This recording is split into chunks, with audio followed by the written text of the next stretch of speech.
and the Death Penalty Subcommittee of the Advancing Human Rights Committee of the Women's International League for Peace and Freedom.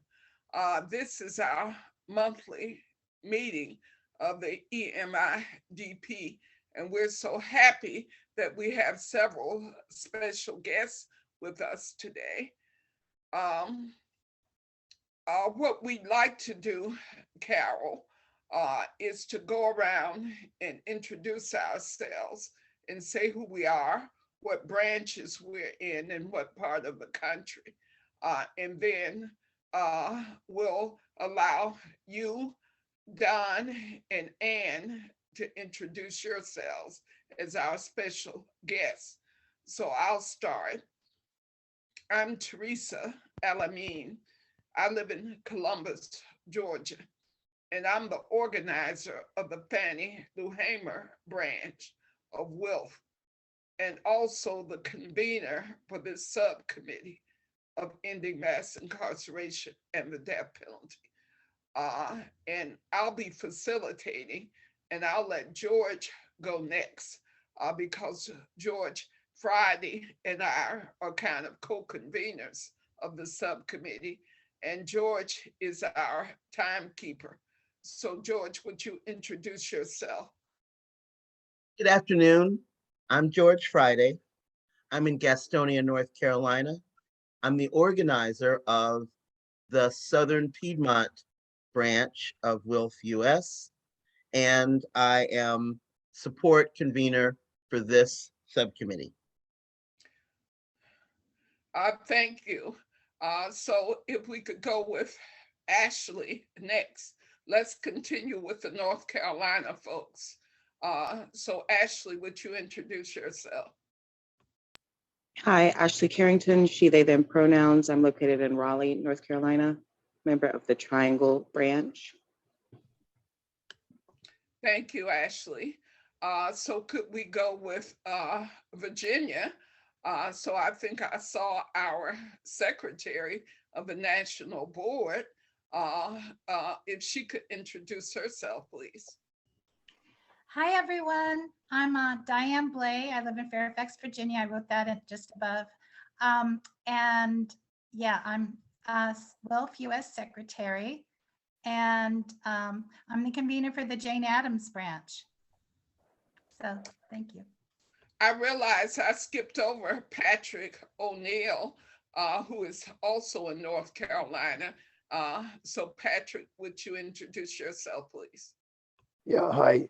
I'm actually a little bit under the weather. I have to go to the doctor in an hour because I'm afraid I might have COVID. So luckily it's not contagious through Zooms. So I'm 66 years old. I live in Garner, North Carolina, very, very close to downtown Raleigh. I'm a father of 8 children and run a Catholic worker house here in Garner, and try to work on all the issues that WILF cares about, obviously, and understanding the signs of the times that we're in with so much really, really challenging things going on in the world right now, and so many issues that consume so much of our energy. So it really is a challenge, and I'm, like all of you, trying to dial in and get involved and be out on the streets and do whatever I can for peace and justice. Thank you. Well, we love you, Patrick. Patrick was our speaker, I believe, last month. And Patrick is considered one of the experts in North Carolina on the death penalty. So we're glad that Patrick could join us. Well, if we could go into the far north and get the Cape Cod branch member to introduce herself.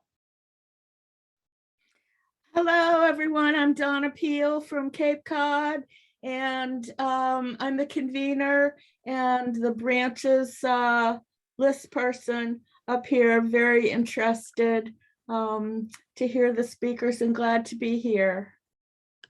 Thank you, Donna. Let's go to California.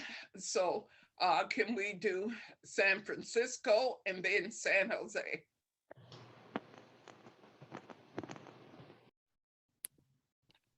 Philip Cole, can you introduce yourself? Yes, I'm Philip Cole, and I am a member of the San Francisco branch of WOOF, and happy to be here today. Thank you. Thank you, Philip. And Joan? Hello, everyone. My name's Joan Goddard, and I'm in the San Jose, California branch of WILP. Thank you. Thank you, Joan. Now we have our Metro Atlanta branch organizer. So Carol, Ann, and Don, don't be surprised if Shante McLaughlin asks you to join the Metro Atlanta branch of WILP. So Shante, would you introduce yourself, please? Shante wrote in the chat that she's not in a position to get off mute and speak or be on camera. It's a little noisy. If y'all can handle this noise, just for me to say, I'm Shante McLaughlin. I'm in the Atlanta Metro branch, and I'm going to stay on mute because it's noisy. Well, thank you, Shante. Well, I'll do your pitch for you at the end. Has everyone introduced themselves except our guests from the Atlanta area? Well, let me just say that I met Carol Maddox, Don Plummer, and Ann Colleton at the May 4th meeting of the Multi-Faith Initiative for Ending Mass Incarceration, which is based at the historic Ebenezer Church in Atlanta. So I did ask Carol if she could speak about what I call the revival of ending the death penalty in Georgia, because after Troy Davis died, it seemed that everything just kind of died down. And Carol is reassuring me that the work is rebuilding. So after Carol speaks, then we definitely want to hear 3 minutes at least each from Ann and from Don. So Carol, if you could tell us about your primary organization and about the death penalty work you're doing. Carol Maddox, there you are. Thank you, Teresa. So I am Carol Maddox. I am an archdeacon with the Diocese of Atlanta. And about 3 years ago, myself and some volunteers, voluntold some of them, like Don Plummer, came together and started the Georgia Interfaith Public Policy Center. And for Diane's information, we are modeled after the Virginia Interfaith Center for Public Policy, who has helped us quite a bit in both our start and providing advice to us as we have moved along this way. And I'm happy to say that it's been highly welcomed among both the interfaith and the advocacy areas in Georgia. I had worked in advocacy for a while, mostly in healthcare advocacy, because that's my background, but quickly learned more and more about the great need to end mass incarceration and, of course, to abolish the death penalty. And so we have also worked with Ann Colleton and her organization quite a bit over the past 3 years to kind of revisit the revival, as Teresa was calling it, of the death penalty abolition movement in Georgia.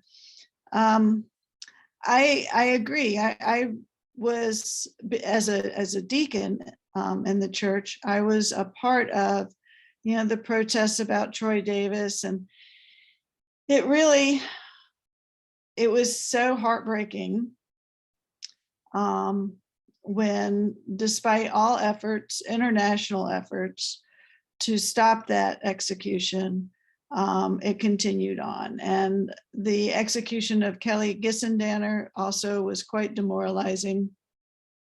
And so I think, I don't think that anyone changed their minds in any way, but I do think that it just stopped having that kind of profile.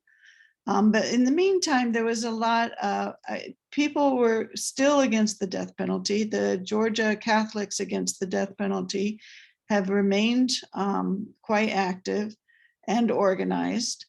And I think bringing GIPPC being able to be a kind of a center group for all these faith groups was able to help focus again some attention on this particular issue. And so we've had, I believe, some pretty lively groups, meetings around with the Death Penalty Abolition Coalition. And out of the Death Penalty Abolition Coalition, we have created a subgroup on the faith response. And that's where I think there's a lot of excitement and interest and energy. Joya Thornton she's with the Southern Center for Human Rights, and she has come in, she has some experience from Tennessee and from Ohio in death penalty abolition.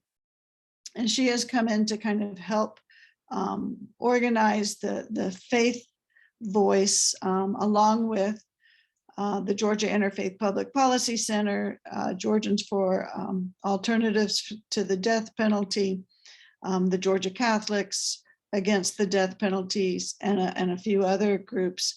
And we are actually planning a week-long faith-based focus on abolishing the death penalty in the state of Georgia in October.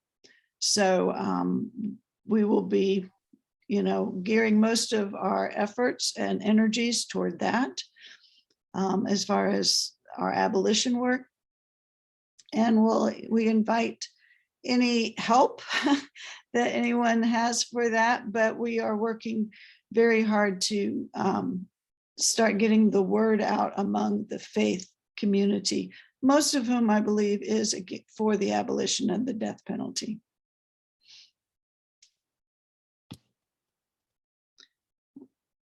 If you are in Georgia, then I certainly, Shantae, I encourage you to go to our website, gippc.org, and to sign up, because one of the ways that we work is we have a database of people of faith throughout the state of Georgia. And I say throughout, it's not a Metro Atlanta group. And we work by having people of faith bring their voices to their representatives. Because, I've learned through the years that representatives don't often want to hear. I will repeat that site. Thank you, Shantae. It's gippc.org. It's just the initials for Georgia Interfaith Public Policy Center.org. And the more people that we have in that database, the more legislators we have access to who will really listen to their constituents. And particularly, I think, their constituents that also are people of faith in their community who maybe sit in the same pew, attend the same Sunday school classes that they go to the same synagogue or mosque. These are the people that are in their community. And when I personally believe, after working with a lot of legislators throughout the years, they're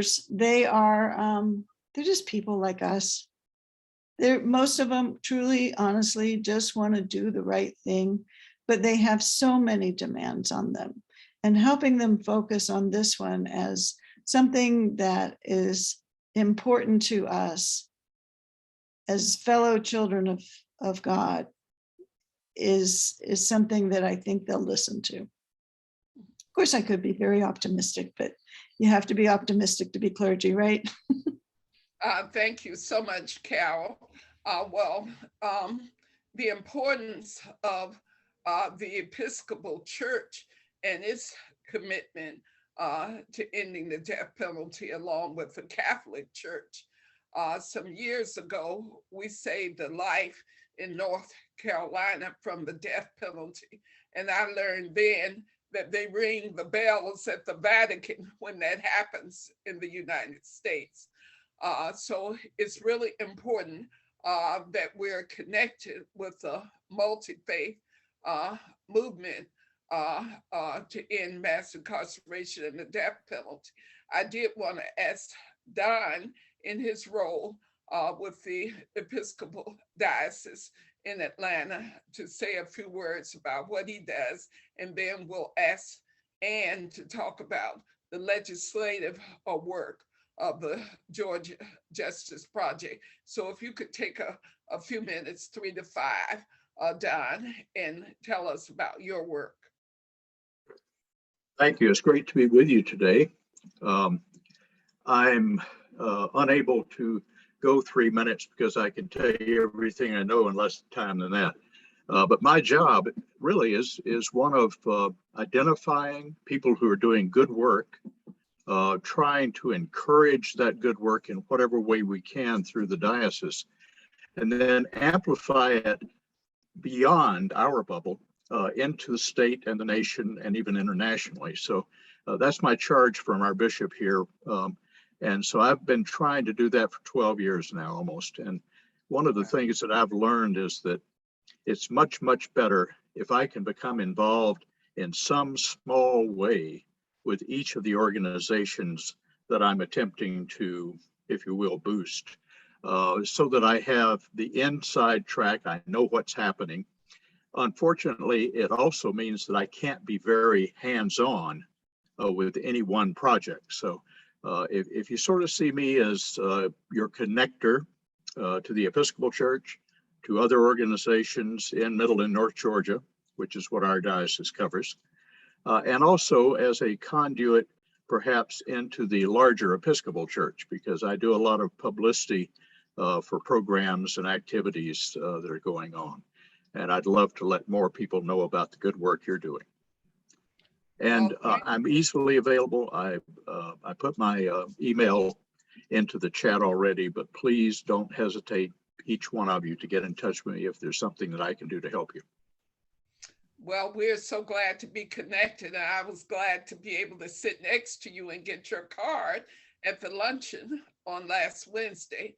And I will be in touch more about how the Southern Anti-Racism Network and the Fannie Lou Hamer branch here in Columbus can connect more. So Ann, I do want to tell you, Ann, that on Saturday, the Columbus delegation, our legislative delegation, did a report back. And thanks to that wonderful handout you gave us at the meeting on May 4th, I copied it and everybody was able to get a copy. So everybody knows about the Georgia Justice Project, and they're looking forward to connecting more with you as you come to Columbus to help us more. So if you could kind of do a summary of the legislative activity the way you did before, and talk about the things, because I was shocked to hear them say what they said about the raise the age. So after you finish, we'll talk a little bit more about that obstacle. Thank you, Ann. Thank you. And please introduce yourself and your titles and everything. Thank you, Ann. Okay, sure. I'm Ann Colleton. I'm the Policy and Outreach Coordinator at the Georgia Justice Project. And so I'll talk about our legislative work in Georgia. Of course, every state is different and every state has their own existing laws and different places where they need work. So I'll just explain what's going on in Georgia. But if you're interested, we might have contacts in some other states if you don't already. But Georgia Justice Project has been around for about 35 years. We started out as a criminal defense organization where every client is paired with not just an attorney to help represent them in their case, but also a social worker.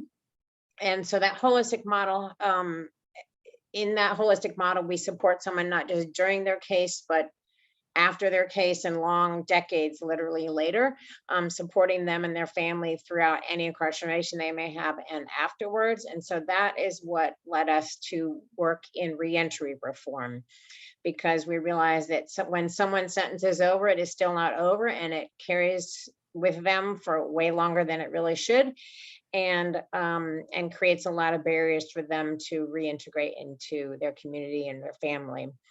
And so about 15 years ago, we started doing expungement work or record restriction work, and through, again, direct service work, helping people clean up their record to the extent that the law would allow, so that when they apply for a job and housing, it isn't a barrier. And in doing that, we realized, well, if the law can only allow non-convictions that come off somebody's record, then that doesn't really help if you have a conviction from 5, 10, 20, 30 years ago. And so we passed a law with the help of Don and Carol and others who supported that effort. And then last year we passed probation reform, because Georgia has the longest probation sentences in the country, 3 times longer than the national average. And so the bill last year would allow people who have served at least 3 years on probation and met some other criteria to early terminate their sentences, because 40% of our sentences are longer than 10 years. Probated sentences are longer than 10 years. And all the research shows that if you've been on probation at least 3 years and you've done everything you're supposed to keep you on longer, really is just a waste.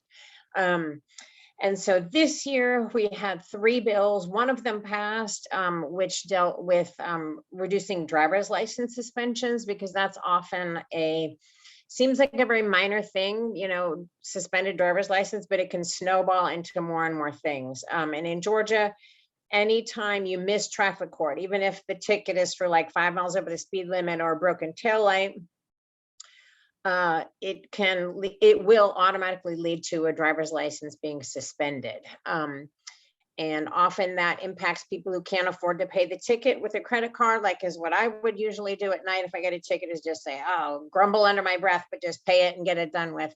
But if you can't afford to do that, or you can't afford to take off work to go to traffic court to fight the ticket, then your license gets suspended.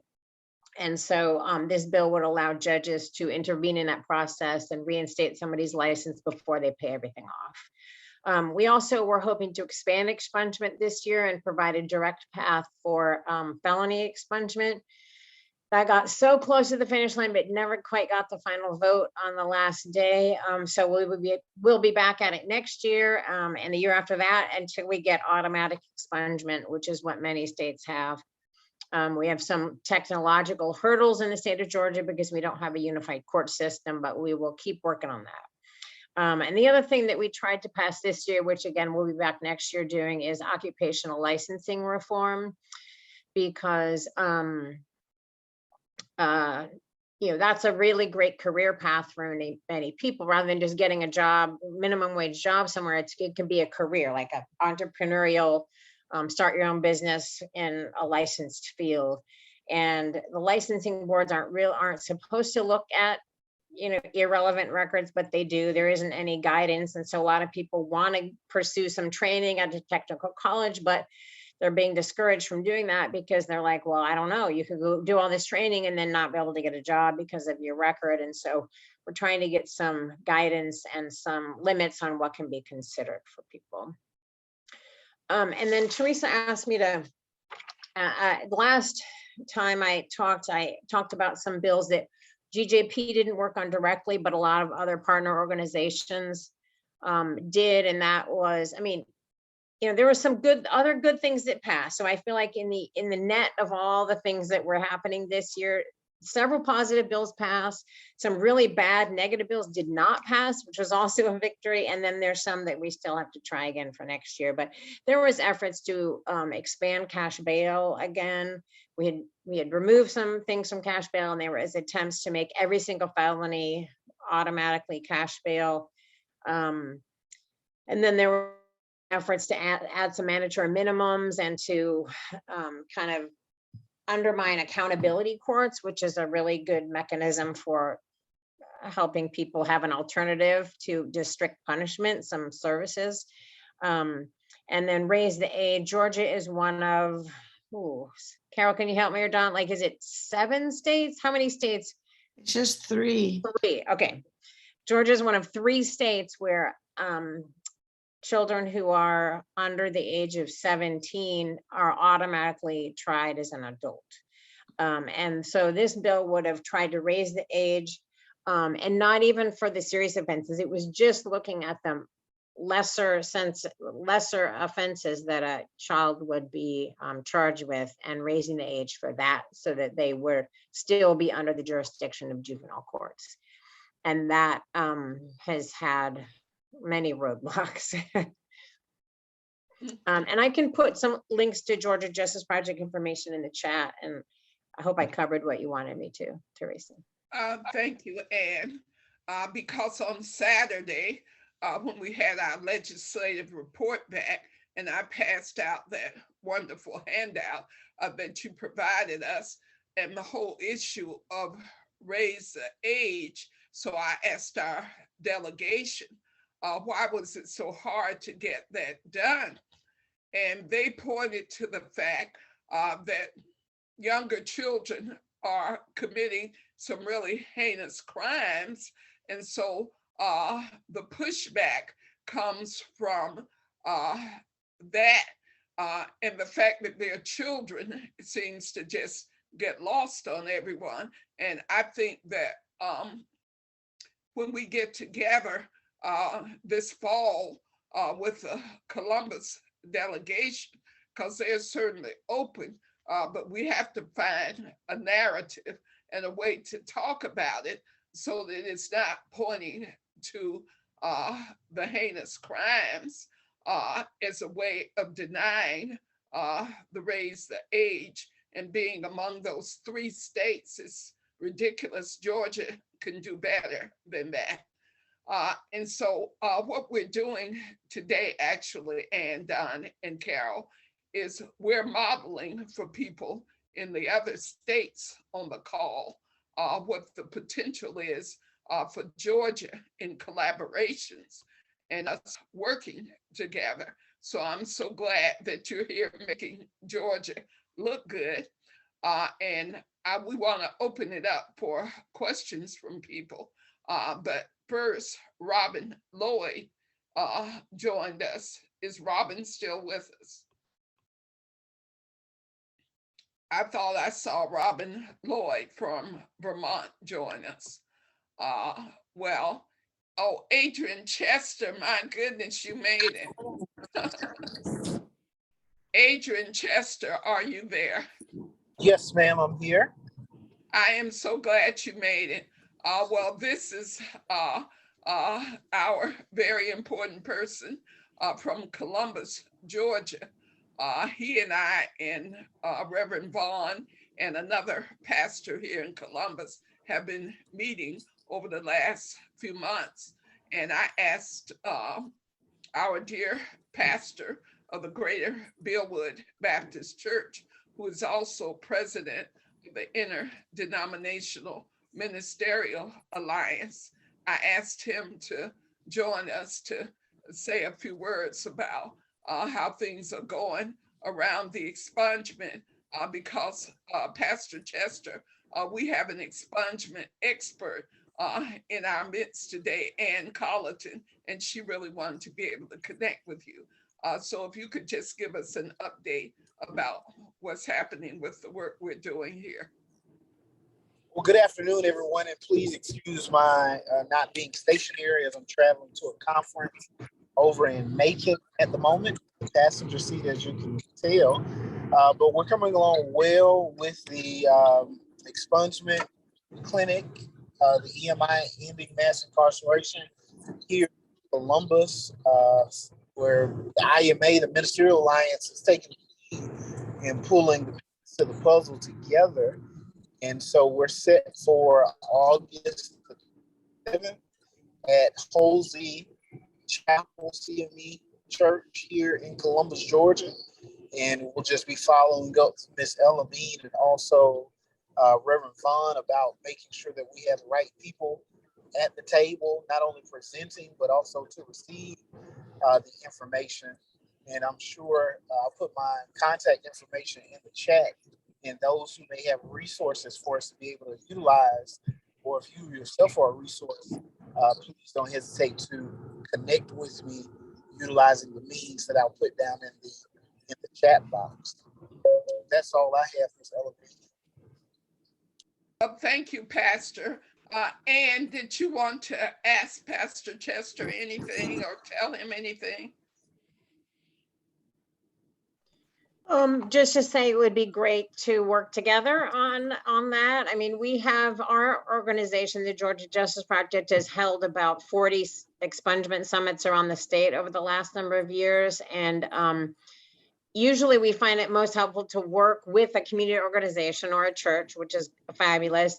It's also most helpful if the prosecutors and judges are brought in very early on, because they're the only ones who can actually grant a restriction or an expungement to someone. And so we could speak or do anything, but without the prosecutors and the judges there, nobody walks away with any, impact. And so, if you have relationships there, that is fabulous. And if not, we can talk about kind of our experience in working with them. Because we met with some people through the Mayor's Commission on Reentry, I think like the week before the pandemic hit, and they were very interested. And I don't know if people have changed, new people have gotten elected since then, but yeah, happy to help connect various partners if you're not already connected. Well, and we do have the relationships here. The Chief Superior Court Judge, Gil McBride, for the Chattahoochee Circuit, we can usually count on him. He's quite busy.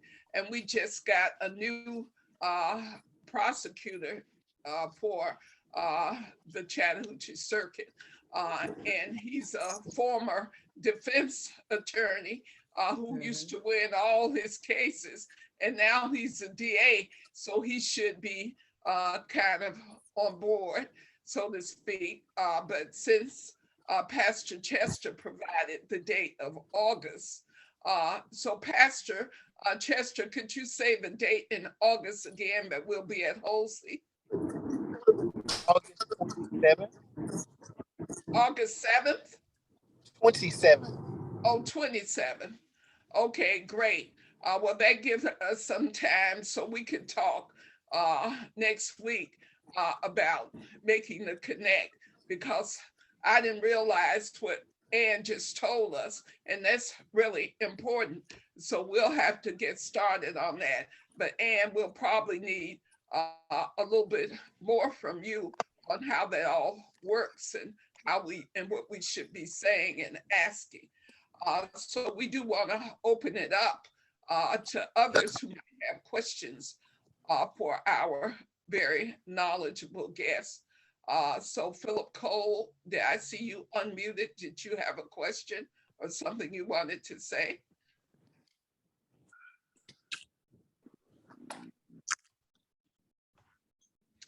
If not, is there anyone else who has a question?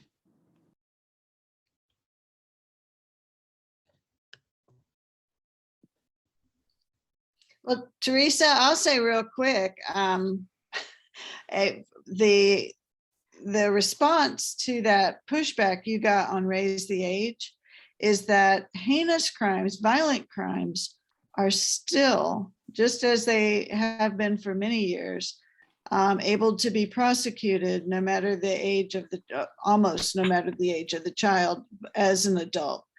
This would only apply to these non-violent crimes that just, may I say, almost all of us at 17 probably at least flirted with. But now if you're arrested at 17, no matter how small the crime, shoplifting, something like that, you're going to go to an adult jail. And if found guilty, you're going to go to an adult prison. And that's just not appropriate for 17-year-olds. Yes, and we need to keep up that fight. seriously. Well, for those of you who are on Oh. the subcommittee, WILF members, what we'll be doing every month up through October, and I do want you to talk about October 9th, Carol, but up through October, we will be going state by state. So this was Georgia monthly meeting. Next month, Ashley, George, and Patrick will focus on North Carolina for the month of June. And that meeting will be June 13th, because we're meeting on the second Monday of each month. So June 13th is North Carolina, and George will be facilitating that meeting, but we expect presentations from Patrick and possibly Seth Koch, who wrote the book about the death penalty in North Carolina, but also connected with the Justice Center, I think George will probably do. And then in July, California, we'll be talking about what's going on in California with the death penalty and ending mass incarceration.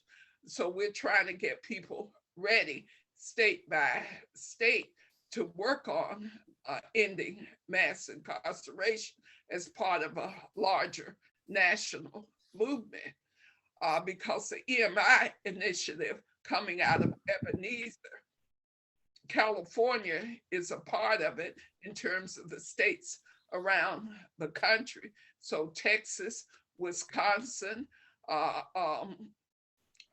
and Southern California, but we'll talk more about that if somebody else wants to know more about that. Teresa, Yes. Shantae had her hand up, and I saw Robin Lloyd come on camera, but I know Shantae had her hand up. Well, good. Let's go with Shantae and then hear from Robin Lloyd introducing herself.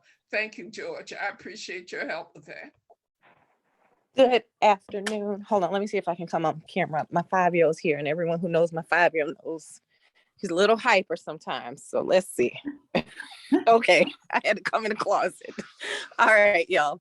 I'm Shantae McLaughlin, and I am with, and it's good to see you. I saw you 2 weeks ago at that event, and you were very helpful. And I'm here in Atlanta with the Atlanta Metro branch. And thanks to Teresa Elamine and George Friday, they've really helped me learn to be an effective community organizer and activist. And I'm really grateful for both of those women. What I was going to say in this conversation, you know, I advocate a lot for different individuals who are incarcerated. And there also is a missing between the time that the crime happens and the time that someone goes to court. So for instance, there's a young man, he was on my show, StreamYard show on this, and he was on my show a couple of weeks ago, or his story, I covered his story. He went to jail at 16, but they didn't take it to trial until he was 18. So although he was 16, when the crime was committed, he ended up being tried as an adult, and now he's in an adult prison. And even with that, when they found the weapon, it was a heinous crime, but when they found the weapon, the co-defendant had the weapon and said, "We found the weapon and it's his." And they gave to basically snitch, say that he did it, but had the weapon in their home. All types of situations. Or Kevin Upkins, who's sitting in prison with life without parole, he was an adult, but he also he was charged with armed robbery, and there was no weapon involved. And he's in prison with life without parole. So we're organizing a rally for him. And then, you know, I mean, it's just so ridiculous, some of these charges. And so it's beyond just looking at the sentencing from 17 and until now. We have to look at the language of the law and impact some of these public policies around things like kidnapping. Like in Georgia, kidnapping is if you drag someone 6 feet. I can say for myself, someone who's been previously incarcerated, a woman hit me in the face. I chase, not knowing that if you chase and drag someone more than 6 feet is considered kidnapping. But someone had came and just bust me all in my face.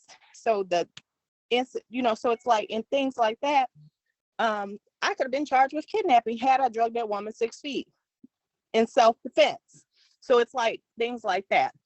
So when we look at, I'm just saying all of this to say we have to really look at impacting the way that this public policy is and the way that these laws are written, because most of them are antiquated and people are going to jail. Like I have a friend who's coming out right now. He's been in prison for almost 30 years. He went in when we were in high school for murder because of the accomplice law, where there is no accomplice law. Someone murdered someone at his job, and because he was there, they charged him as well. And he's been sitting in prison for almost 30 years. When that person with him, I don't think that they even got 30 years. They took a plea deal. And in Georgia, we got Matthew Baker Jr., who went to jail at 17 for that quadruple bonfire murder. He's been sitting in Henry County Jail for 6 years now. He's the only Black kid that was there. And Jacob Chowski, the one who committed the crime, who lived with, here's my father, who lived with schizophrenia, actually confessed and said that the guy Matthew had nothing to do with the charge, with the murder. So in saying that, we have to start doing better. It's in somewhere, I don't know. But Matthew's been sitting in jail, not prison, for 6 years. 6. So what they've been doing is trying to force plea deals. So they'll take these 16 and 17-year-olds, incarcerate them. And if they don't plea out in 2 years or 3 years, they just keep them in jail, because in Georgia, there's also not a compensation law. So you can hold someone for 10 years in jail. There's cases of people being in jail for 10 years, not prison, not found guilty, not even arraigned, just sitting in jail. And so we have to do better with the laws across the board, because it's ridiculous how they're holding these kids, trying to force them to take pleas, and then sentencing them when they're of age, quote unquote. Oh, thank you. Okay, Shantae. Shantae, that's a lot.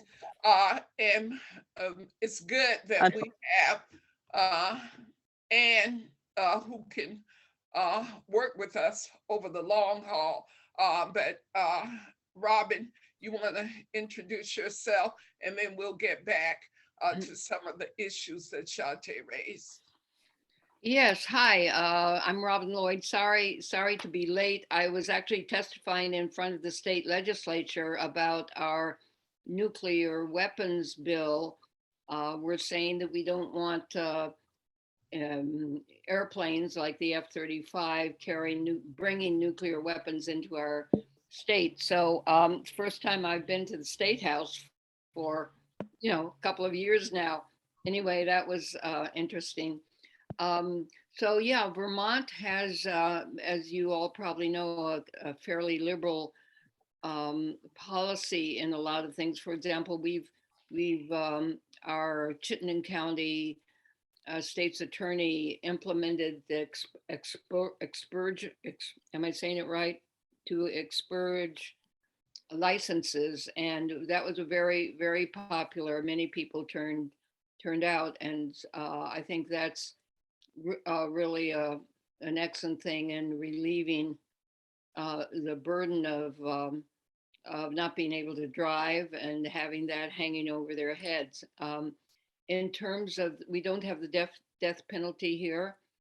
A crime was committed, a man kidnapped and I think murdered a woman in another state, and there was talk of bringing the death or making charges for the death penalty, but it hasn't happened. So thank goodness we haven't had to deal with those issues. But thank you to the presenters for the information you shared about your states. What we're doing, Robin, is this was Georgia month, and next month will be North Carolina month. Yeah. And then July will be California month, and maybe we can have August be Vermont, since you got more good news than bad news, and we'll probably be ready for some good news by the time we get to August, because part of what we need to look at as wealth across the US is how can we end the death penalty in the United States as a whole. We're at the point right now where I think there are 22 or 23 states that no longer have the death penalty. So what will it take for us to get to the 36 or whatever the magic number is, where we can call for end to the federal death penalty, into the death penalty everywhere? That would be the goal. But to revisit some of what Shante was saying about people being in jail for months and sometimes years unindicted, which is outrageous. And then the cash bail issue linked to that. And then add on top of that, the mentally ill being incarcerated at the rates that the mentally ill are being incarcerated. And so how does the problems of mass incarceration and the failure of the mental health system come together in a way that we can do more legislatively? I think quite a bit was done on mental health in this past session in Georgia. So I heard from the delegation Saturday. So how does that, the Georgia Justice Project, kind of connect the incarceration of the mentally ill with these other legislative initiatives? And Yeah, it's certainly related. I definitely, like you said, I mean, I think that there was the House Bill 1013, which did address some issues of diversion funding on the front end and accountability courts. Most of our policy work is geared toward reentry, just because that's kind of where the work that we do focuses there. But there's no shortage of problems to address. So I feel like, and we're hoping to kind of do, this might be, I mean, I should say we're in conversations about doing a restorative justice program in a nearby county, which isn't specifically to mental health care, but I mean, we certainly address mental health issues every time when we're representing individual clients, but in terms of overall policy, we didn't have a bill about that this year, but I do feel like there is recognition among legislators this year a lot more about the need for that, which I was hopeful for.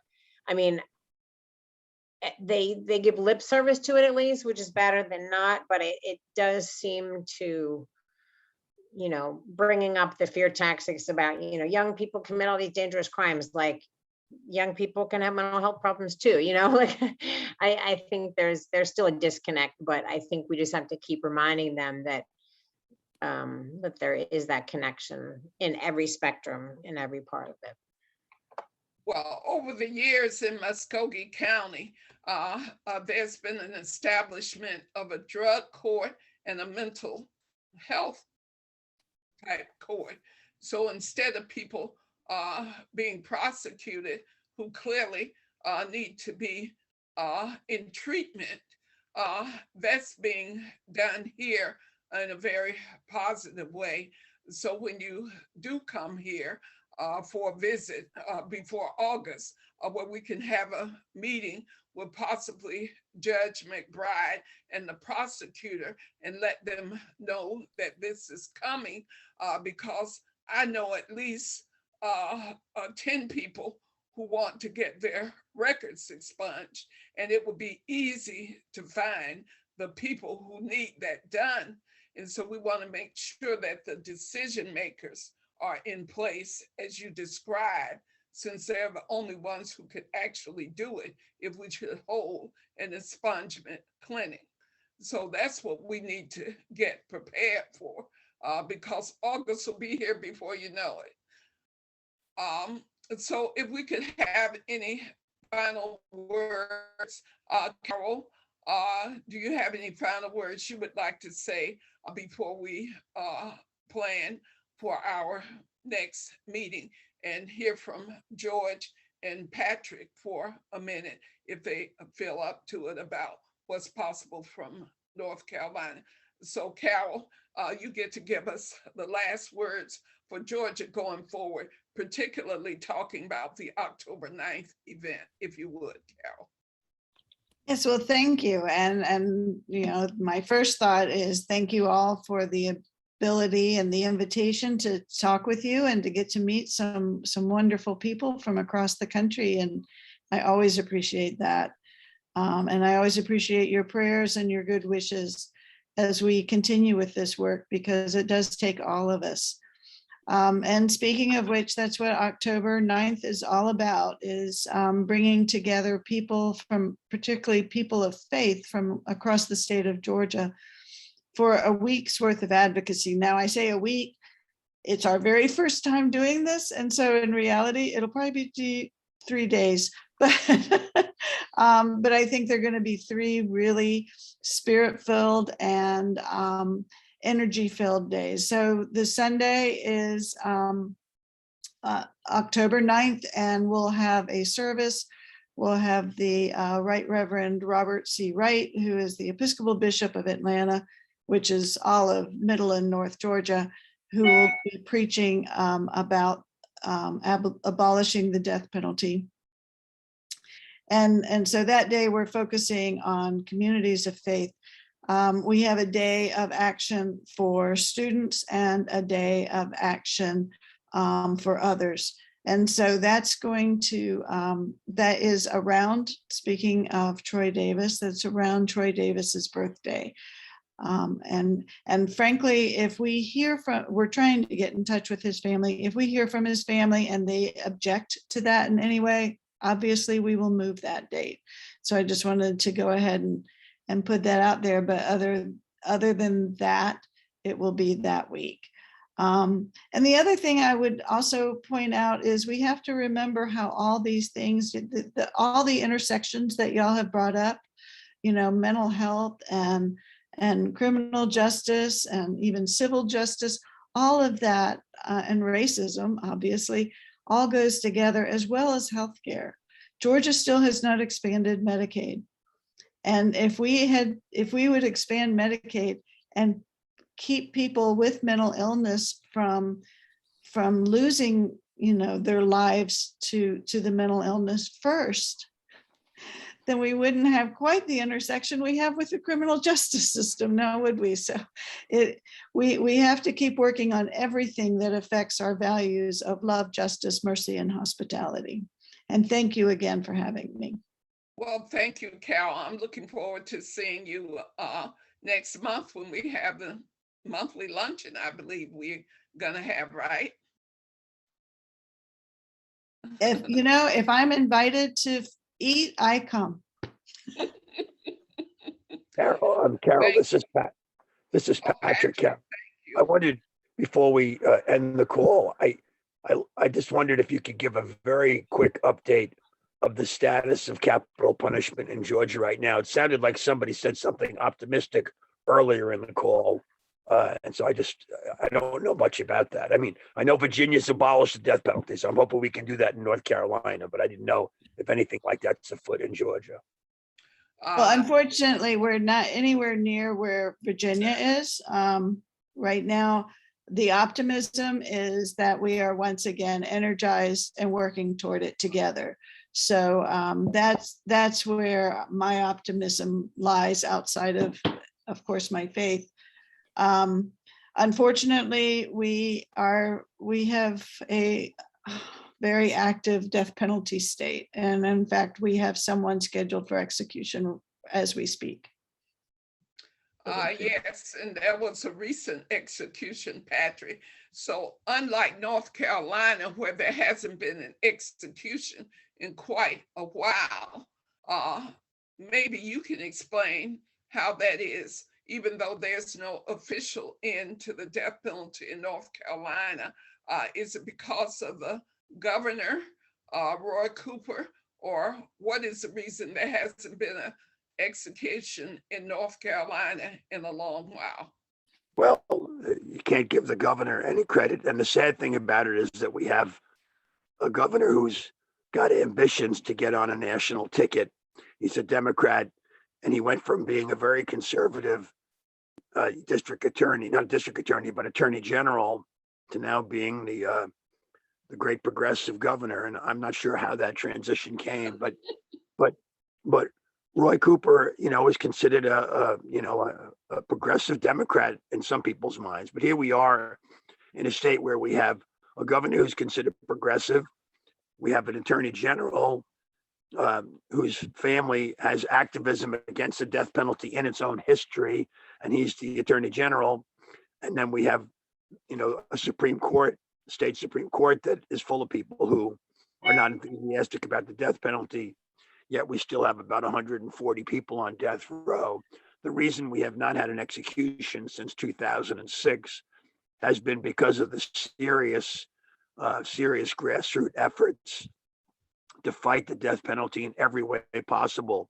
So, everything from the execution protocols to the Racial Justice Act to not allowing doctors to be present at executions, which is required for them to make a decision about whether someone has died or not.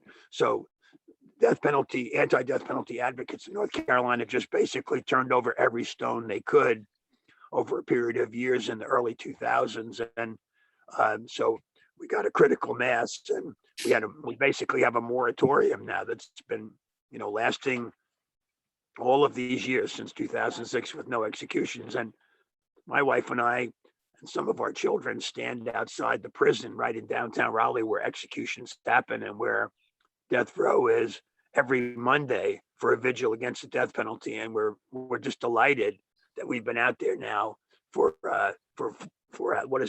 16 years since there's been an execution.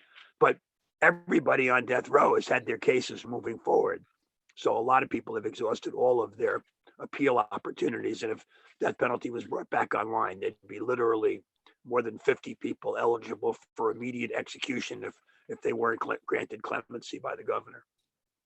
Well, thank you, Patrick. Well, that gives everyone a preview of what will be happening next month as we hear more about the work around ending mass incarceration and the death penalty. And so that meeting is going to be June 13th, Monday at 2 p.m. And George, do you have any final words since you'll be facilitating the meeting next month? Because we do try to have a hard stop right at 3. So George, the last words are yours before we close the call. I'll see you next month. Expect an email to register from me. Thanks for all you do. Keep up the good work. Thank you, George. See you all soon. Thank you. Thank you.